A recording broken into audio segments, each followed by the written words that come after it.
Their bond was not built on words. It was built on respect. Luffy respected Zoro's strength and dream. Zoro respected Luffy's courage and honesty. Neither tried to control the other. They simply moved forward together. Soon after, they encountered a pirate named Buggy the Clown. Unlike Morgan, Buggy was chaotic and unpredictable. He had also eaten a devil fruit, which allowed his body to split into pieces. He was loud, dramatic, and dangerous in his own way. Through this fight, Luffy and Zoro learned an important lesson. The sea was filled with strange powers and even stranger enemies. But more important than the fights was the growth of the crew. Luffy was no longer alone. Zoro was no longer just a lone swordsman. Two dreamers had found each other. One wanted to be Pirate King. The other wanted to be the greatest swordsman alive. Their goals were different, but their path was the same. This was the true beginning of the Straw Hat Crew, not a group formed by fear or money, but by shared dreams. And as their small boat moved forward across the waves, the world had no idea that something powerful was slowly taking shape. Two men with impossible dreams had just joined forces, and this was only the beginning. After defeating Buggy and escaping the chaos he caused, Luffy and Zoro realized something important.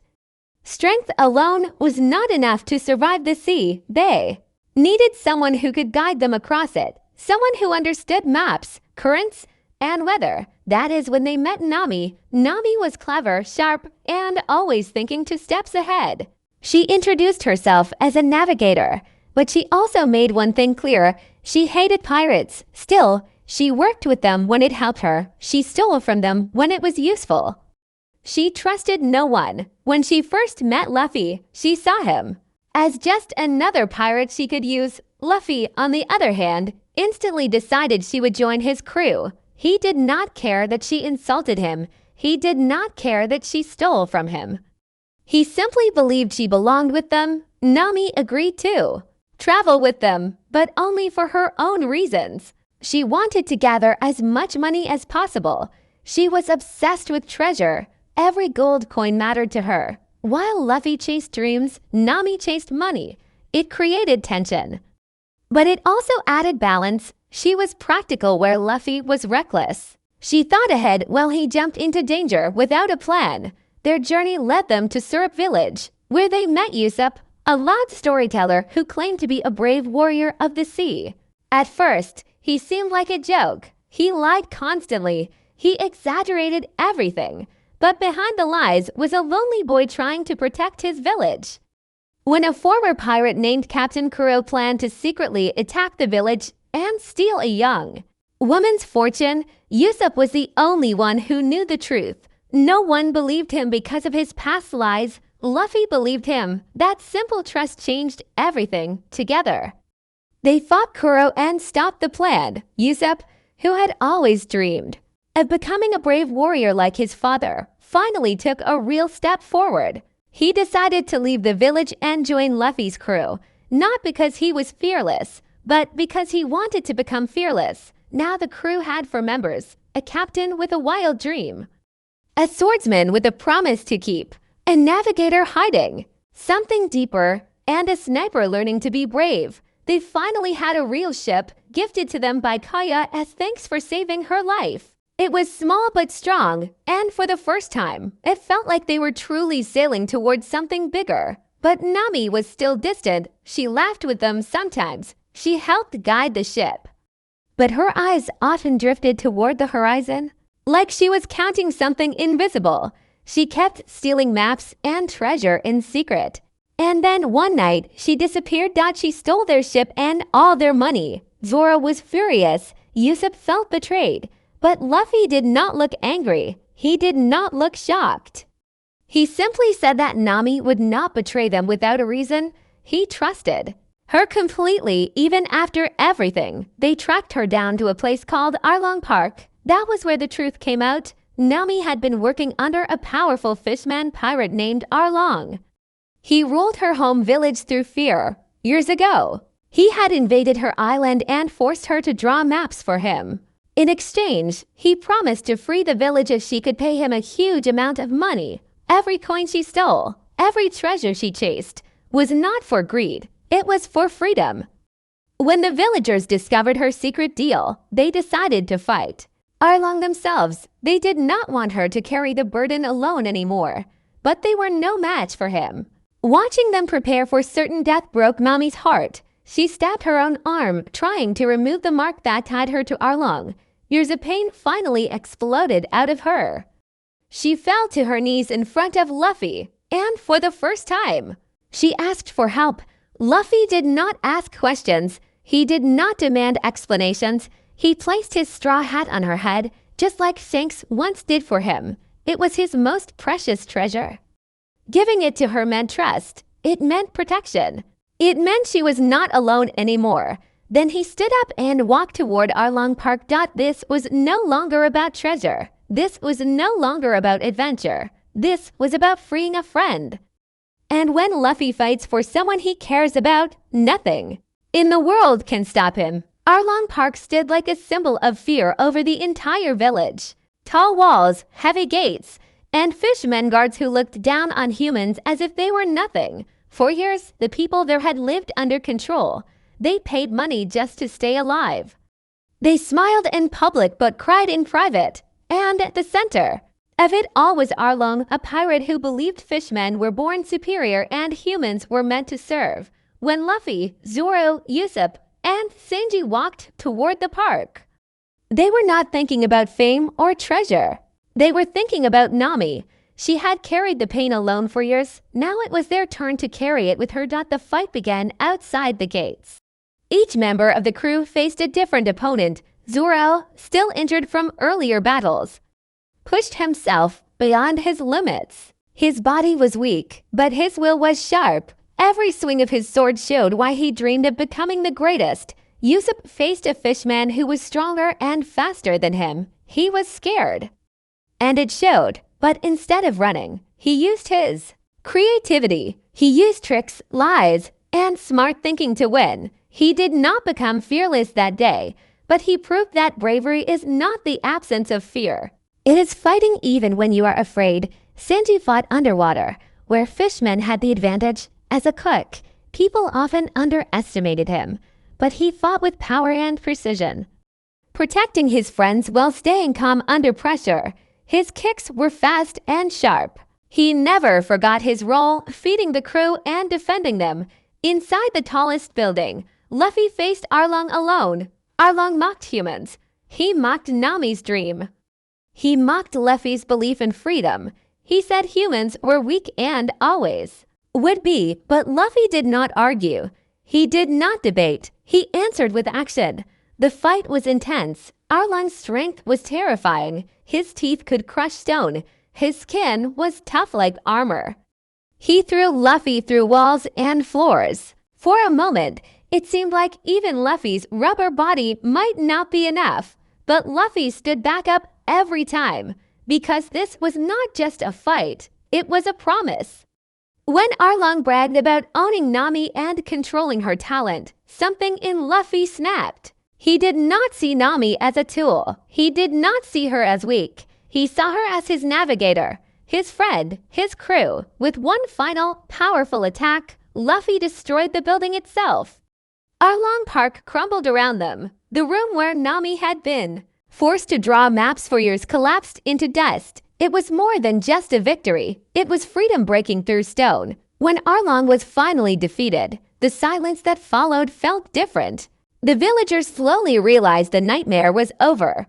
They did not owe anyone money anymore. They did not have to live in fear. For the first time in years, they were free. Nami stood quietly, watching everything fall apart. The weight she had carried for so long was gone. She cried, not out of pain, but out of relief. She no longer needed to steal. She no longer needed to lie. She was finally just Nami. The Marines arrived soon after, but they could not erase what had happened. Word began to spread across the sea. A new pirate had defeated Arlong. A new crew was rising.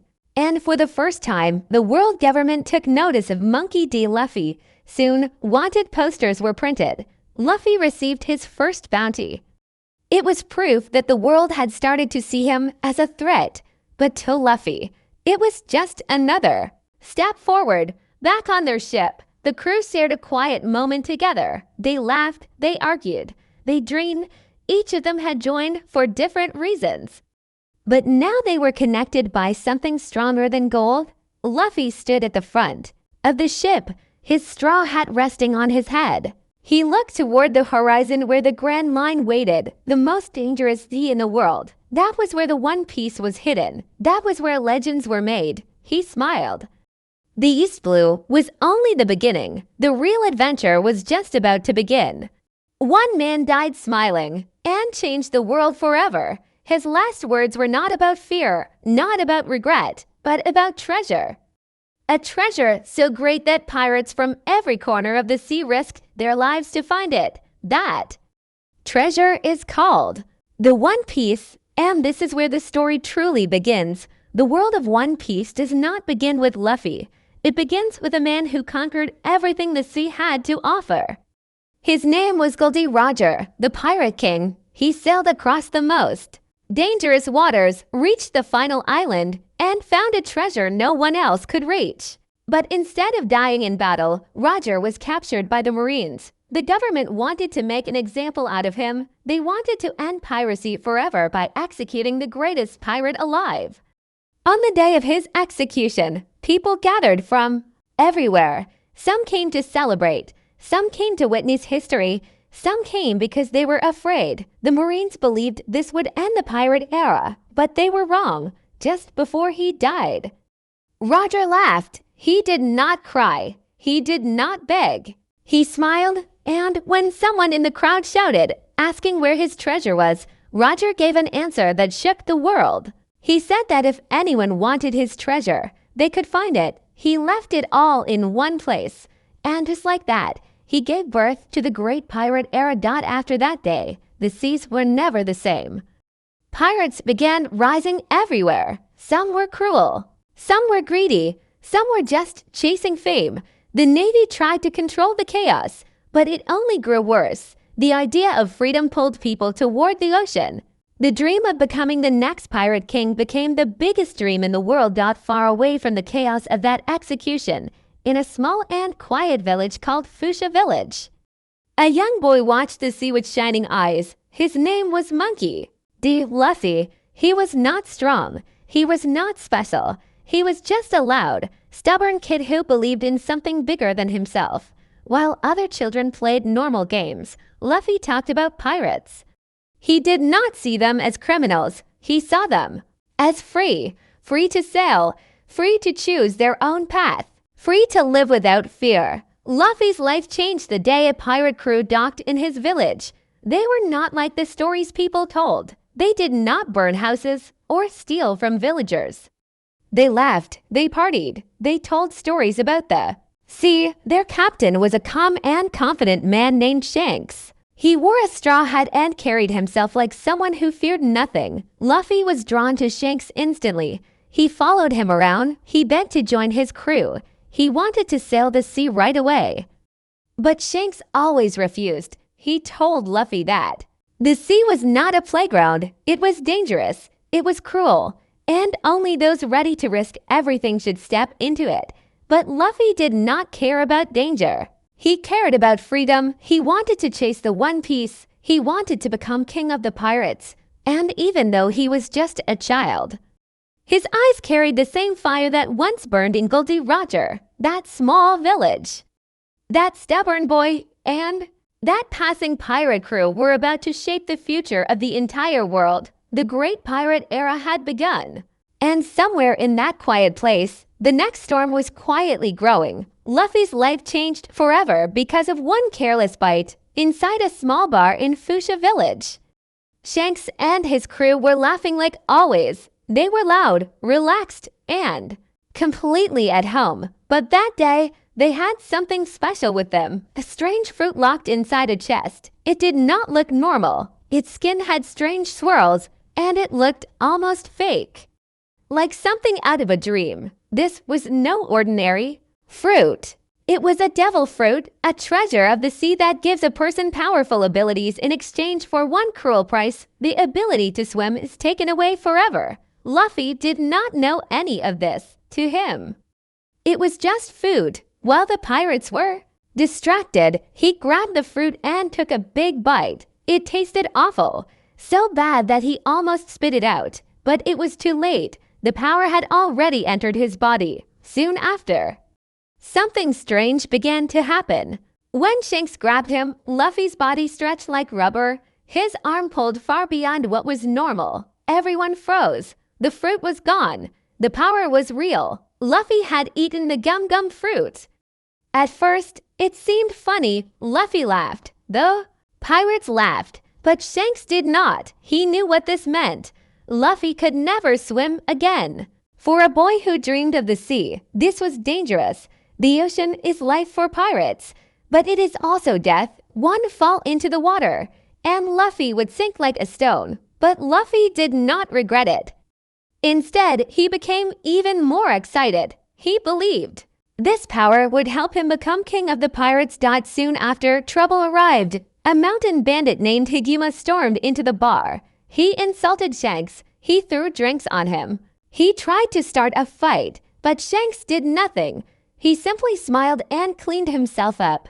Luffy could not understand it. To him, being a pirate meant being strong and proud. Why would Shanks allow someone to disrespect him like that? Later, Luffy confronted Higuma alone. He shouted. He tried to act brave, but he was still just a child. The bandits captured him easily. They took him away from the village and out to sea. That was when the situation became deadly. The bandits' boat was suddenly attacked by a massive sea creature, a sea king. Its size was terrifying. Its teeth were large enough to crush ships. Luffy fell into the water, helpless. His new power meant nothing there. He could not move. He could not fight. He began to sink. Just before the sea king could swallow him, Shanks appeared. He moved faster than fear itself. He saved Luffy from the water and faced the monster head-on. With a single look filled with pure will, Shanks scared the creature away, but the damage was done. In saving Luffy, Shanks lost his left arm. Luffy could not stop crying. He blamed himself. He felt weak. He felt foolish. But Shanks did not show anger. He did not regret his choice. Instead, he smiled and told Luffy that an arm was a small price to pay for the future. Before leaving the village for good, Shanks placed his straw hat on Luffy's head. It was not just any hat. It was precious to him. He told Luffy to return it one day when he had become a great pirate. That moment changed everything. The hat was no longer just an accessory. It became a promise, a symbol of trust, a reminder of sacrifice. From that day on, Luffy stopped being just a reckless child. His dream became real. He would gather a crew, he would sail across the Grand Line, and he would become the Pirate King. Years passed. Luffy trained his strange rubber body. He learned how to punch harder, stretch farther, and take hits without falling. He did not grow smarter. He did not grow calmer. But his will became unbreakable. When he finally set out to sea in a tiny boat, he carried nothing but a big smile, a straw hat, and a promise that would shake the world. Years after Shanks left the village, Luffy finally set sail on his own. He did not have a big ship. He did not have a crew. He barely had supplies. All he had was a small boat, a wide smile, and a dream that felt bigger than the ocean itself. Most people would have been scared to leave home alone, but fear was never something that stopped Luffy. He believed that the sea would bring him the right people at the right time. And the first person he was meant to meet was not a friend at first. It was a hunter. Zoro was known across the East Blue as a pirate hunter. He was strong, serious, and carried 3 swords. His name alone made criminals nervous, and like Luffy, Zoro did not smile often. He trained constantly and cared about only one thing: becoming the greatest swordsman in the world. That dream was born from a childhood promise to a friend who had passed away. To Zoro, strength was everything. Without strength, promises meant nothing. When Luffy heard about Zoro, he did not see a threat. He saw a future crewmate. He decided right away that Zoro would join him. But when he found him, Zoro was tied up in a marine base courtyard. He had been captured by Captain Morgan, a corrupt marine officer who ruled the base like a king. Morgan believed in fear. He punished people harshly. He cared more about control than justice. Zoro had been arrested while protecting a little girl from Morgan's son. In exchange for his freedom, Zoro agreed to stay tied up for 30 days without food. If he survived, he would be released. But Morgan never planned to keep that promise. Luffy saw the injustice clearly. He did not hesitate. He freed Zoro without asking for anything in return. Zoro was confused at first. He did not understand why someone would help him so easily. But when Luffy told him about his dream of becoming king of the pirates, something shifted. Zoro saw something real in Luffy's eyes. Not pride, not greed, but pure belief. When Morgan tried to stop them, Luffy stepped forward without fear. The battle was quick but powerful. Luffy's rubber body shocked everyone. Bullets bounced off him. Punches stretched across the courtyard. Zoro, even after days, without food, fought with fierce determination. Together, they defeated Morgan and proved that the Marines were not always the heroes. After the fight, Zoro stood at a crossroads. He could walk away and continue hunting pirates, or he could take a risk and join this strange boy who believed in impossible dreams. Luffy did not beg. He simply told Zoro that he needed him. That was enough. Zoro made his choice. He would join the crew, not as a follower, but as a partner chasing his own goal.